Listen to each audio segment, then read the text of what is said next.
चलित ज्योतिष का सार है। चलित चार्ट के बिना ज्योतिष का पूरा सार खो जाता है, पूरी तरह से खो जाता है। चलित एक परिवर्तन है, इसे समझें और मैं अपने सभी अनुयायियों और श्रोताओं से अपील करता हूँ।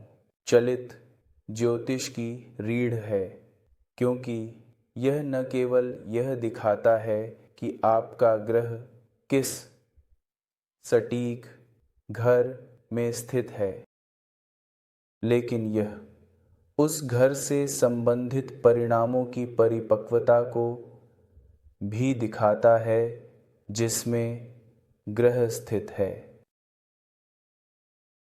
हर व्यक्ति के चार्ट में चलित मोड में एक ग्रह नहीं होता है, इसलिए चलित ग्रह विशेष है। यह एक ग्रह है जो सक्रिय है, बहुत सक्रिय, और यह दिखा रहा है, यह संकेत दे रहा है कि इसका आपके जीवन में एक बहुत महत्वपूर्ण भूमिका है। और इसलिए दूसरे शब्दों में, जो भी व्यक्ति चलित ग्रह रखता है, वह व्यक्ति, वह पुरुष या महिला भी विशेष है।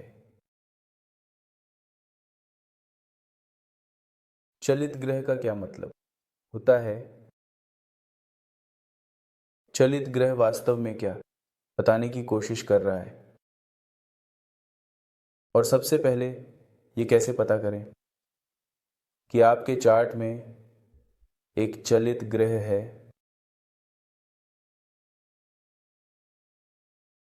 उत्तर है, बस अपने चार्ट को खोलें और जहां भी ग्रह के पहले सी लिखा हो, वह ग्रह एक चलित ग्रह है।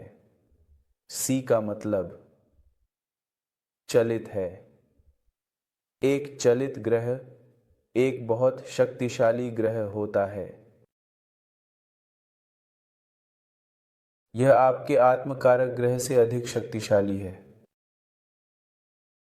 और कोई आपको यह नहीं बताने वाला है मेरे साथियों, लेकिन मैं आपको बता रहा हूं, चलित ग्रह आपके चार्ट में सबसे शक्तिशाली ग्रह है। डिग्रीज के अनुसार मत जाओ, नक्षत्रों के अनुसार मत जाओ, राशियों के अनुसार मत जाओ। बस देखो कि आपके चार्ट में कौन सा ग्रह चलित है। एक चलित ग्रह आपको क्या बताने की कोशिश कर रहा है? यह आपको क्या कह रहा है?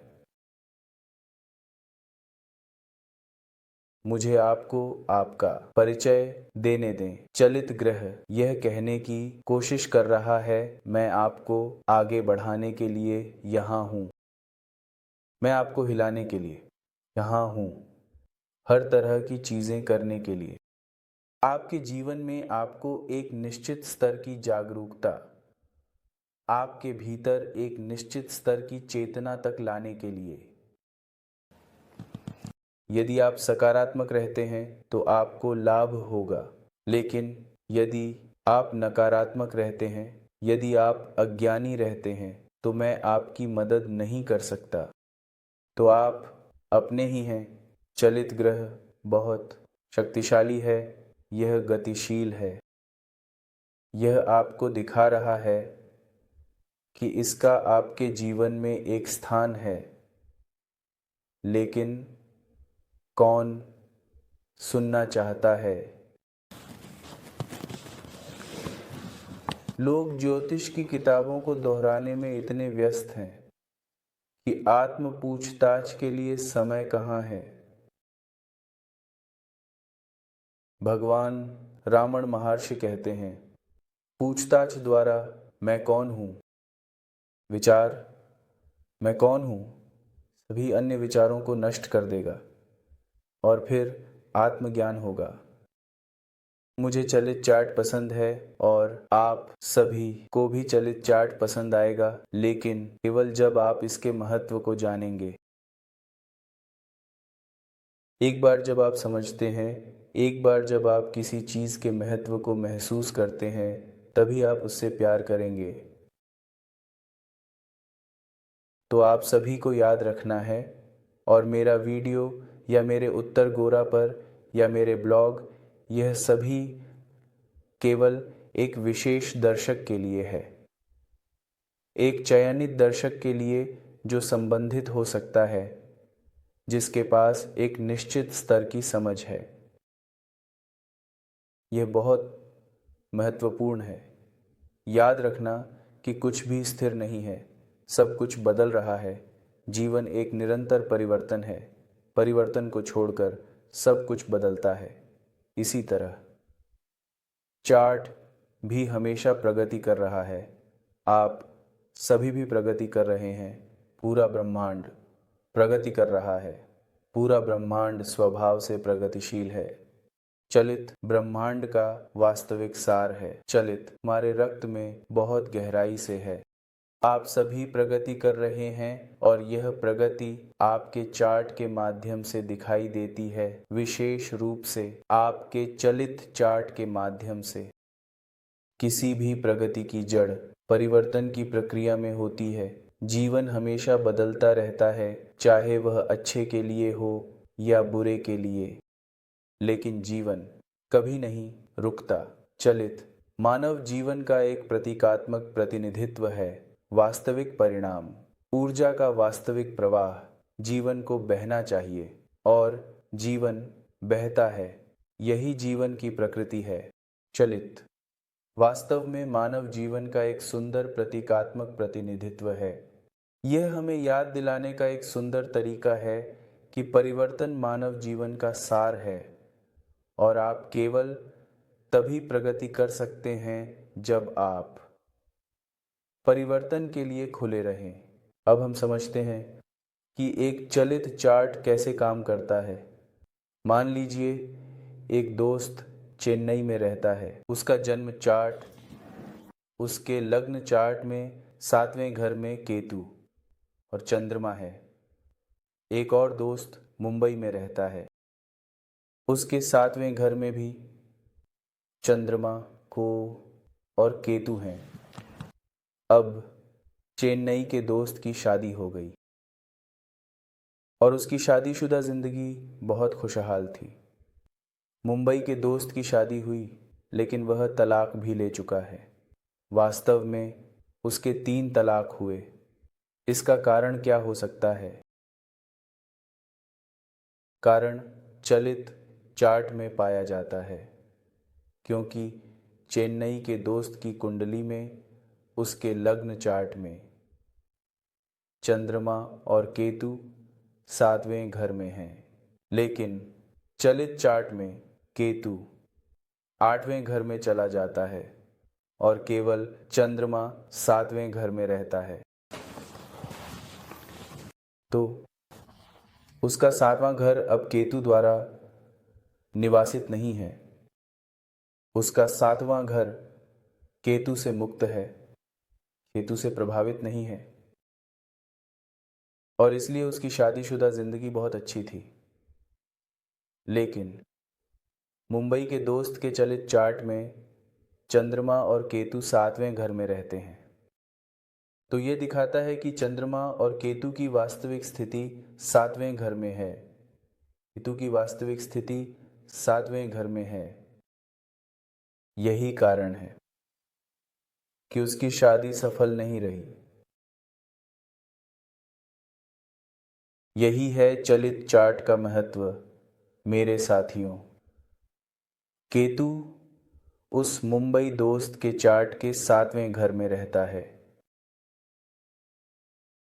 वह अच्छी यौन जीवन नहीं जी पा रहा है, न ही एक अच्छी शादीशुदा जिंदगी, क्योंकि उसके चलित चार्ट में केतु उसके 7वें घर में रहता है, जबकि चेन्नई दोस्त के चार्ट में केतु 8वें घर में चला जाता है। इसलिए केतु का 7वें घर से कोई संबंध नहीं है, इसलिए वह अपनी शादीशुदा जिंदगी का आनंद ले रहा है। इसलिए जब भी आप भविष्यवाणी करें, हमेशा पहले चलित चार्ट का अवलोकन करें। यदि आप चलित चार्ट को देखें तो यह बहुत करीब है, यह पश्चिमी ज्योतिष चार्ट के बहुत करीब है, क्योंकि यह प्लेसिडस प्रणाली का पालन कर रहा है। वही प्रणाली जिसे केपी ज्योतिष द्वारा संदर्भित किया जाता है। इसलिए केपी ज्योतिष में भी आपके पास चलित चार्ट में देखी गई सटीक घर की स्थिति होती है। कुछ भिन्नताएं हो सकती हैं, लेकिन एक बिंदु याद रखना चाहिए। राशि चार्ट या लग्न चार्ट, वह चार्ट आपको ग्रह की सटीक स्थिति नहीं बताता। ग्रह की सटीक घर की स्थिति या तो चलित चार्ट के माध्यम से या केपी चार्ट के माध्यम से देखी जा सकती है, या यदि आप थोड़े अधिक साहसी हैं तो आप पश्चिमी चार्ट के पश्चिमी तरीके को भी देख सकते हैं। इसीलिए कभी भी अपने राशि चार्ट या अपने लग्न चार्ट में देखी गई ग्रहों की स्थिति पर भरोसा न करें। हमेशा पहले देखें कि क्या वही स्थिति, वही घर की स्थिति चारिता चार्ट में है या नहीं। एक महिला मंगलिक के रूप में प्रकट हो सकती है, जिसका अर्थ है पहले, चौथे या 12वें घर में मजबूत मंगल होना। लेकिन पहले देखें कि क्या वही स्थिति चलित चार्ट में जारी है, चलित चार्ट में मंगल चल रहा है या नहीं। यदि यह चल रहा है तो मंगलिक दोष अब मौजूद नहीं है, तो फिर आपको अनुष्ठानों और उस पर इतना पैसा क्यों खर्च करना चाहिए। लेकिन कोई भी आगे बढ़ने के लिए तैयार नहीं है, कोई भी चार्ट की गहराई में जाने के लिए तैयार नहीं है।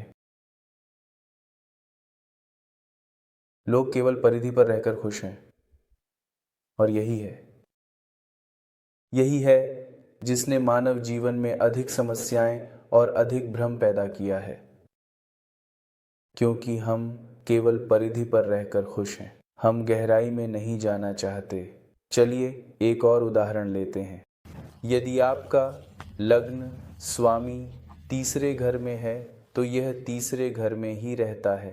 हालांकि लग्न स्वामी चलित चार्ट में चौथे घर में जा रहा है, यह तीसरे घर में रहता है। यह आपको तीसरे घर का परिणाम देगा। लेकिन समय के साथ जैसे जैसे समय बढ़ता है, जैसे जैसे आप बढ़ते हैं, जैसे जैसे आपका शरीर बढ़ता है, जैसे जैसे आपका अनुभव बढ़ता है, जैसे जैसे समय बीतता है, वही लग्न स्वामी आपको चौथे घर का परिणाम देना भी शुरू करेगा, क्योंकि चलित चार्ट में यह चौथे घर में स्थित है। यह ऐसा है जैसे अगर सीमा भारत से है तो वह एक भारतीय नागरिक बनी रहती है। जैसे लग्न स्वामी तीसरे घर में है, ये तीसरे घर में ही रहता है। अब चलित चार्ट में अगर सीमा तीसरे घर से चौथे घर की ओर बढ़ रही है तो यह प्रगति को दर्शाता है। सीमा प्रगति कर रही है, भारत से अमेरिका की ओर बढ़ रही है। वह तीसरे घर विशेषताओं को चौथे घर में ला रही है। समय के साथ वह अमेरिका में बस जाएगी, जिसका मतलब चौथे घर में है। तो आप देखिए, चलित एक बहुत गहरा विषय है। एक आदमी का चंद्रमा उसके छठे घर में था और उसी आदमी का चंद्रमा चलित चार्ट में उसके 7वें घर में था। इसलिए मुख्य रूप से आदमी को छठे घर में चंद्रमा का परिणाम मिलेगा। लेकिन एक निश्चित अवधि के बाद वही चंद्रमा सातवें घर का परिणाम देना शुरू करेगा। यही प्रगति का मतलब है, यही चलित का मतलब है। ये प्रगति को दिखा रहा है। ये नहीं है कि उसे केवल सातवें घर का परिणाम मिलेगा क्योंकि चंद्रमा चलित के सातवें घर में है। उसे छठे घर का परिणाम मिलेगा। और साथ ही जैसे जैसे वह आगे बढ़ता है, जैसे जैसे वह बढ़ता है, जैसे जैसे समय बीतता है, वह सातवें घर में चंद्रमा के परिणाम का अनुभव करना भी शुरू करेगा। सातवें घर में चंद्रमा उसे एक सार्वजनिक व्यक्ति बना सकता है, लेकिन छठे घर में चंद्रमा आमतौर पर सार्वजनिक रूप से बहुत शर्मीला होता है।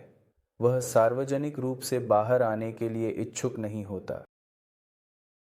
तो शुरुआत में वह बहुत शर्मीला था, एक तरह का अंतर्मुखी, सार्वजनिक रूप से बाहर आने के लिए इच्छुक नहीं। लेकिन जैसे जैसे वह बढ़ता है, चंद्रमा सातवें घर में चलित में जा रहा है और इसलिए फिर वह एक सार्वजनिक व्यक्ति बन जाता है।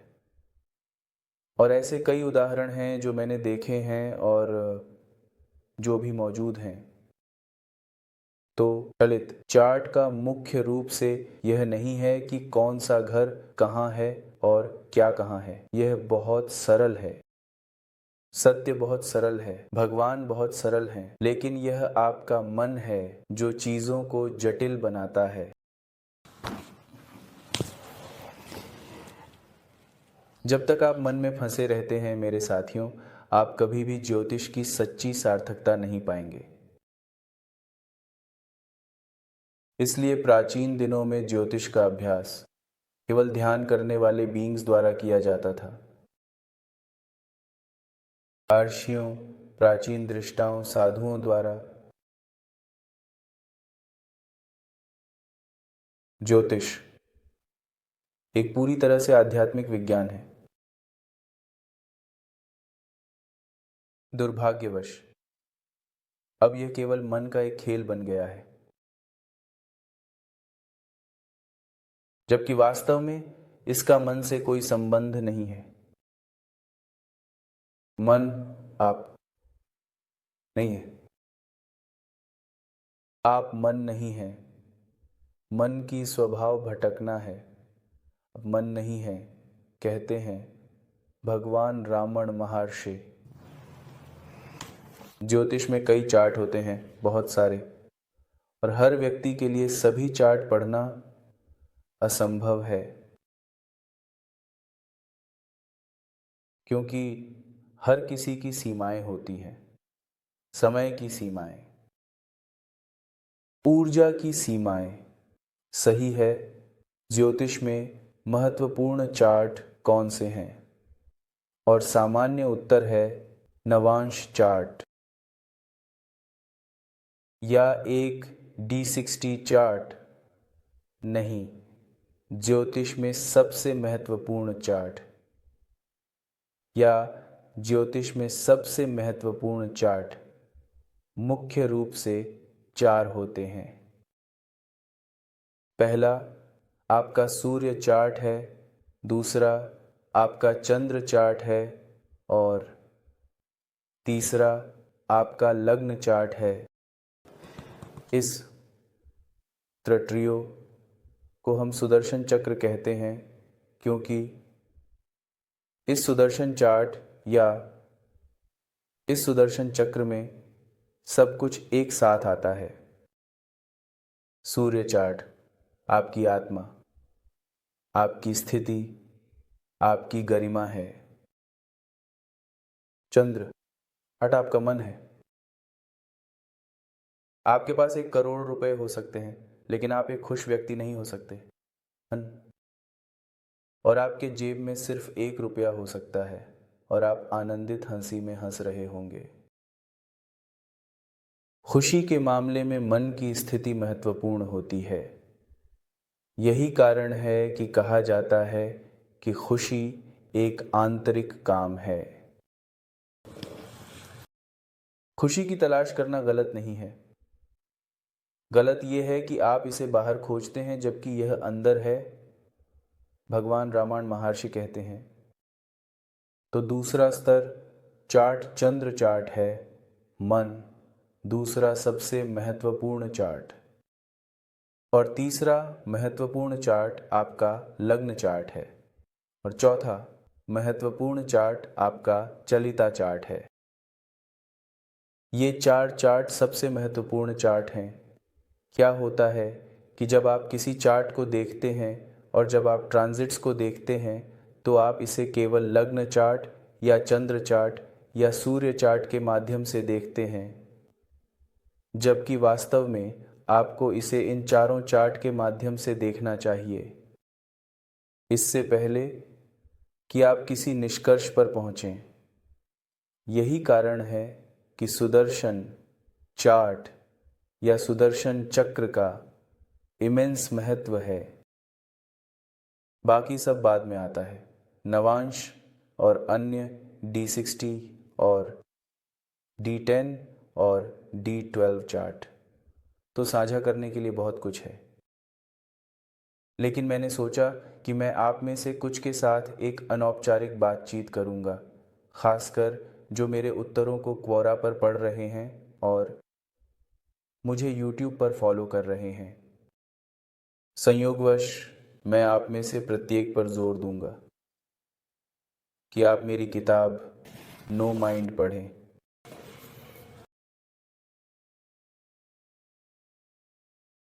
क्योंकि अच्छे ज्योतिषी बनने के लिए सबसे पहले आपको मन पर काबू पाना होगा।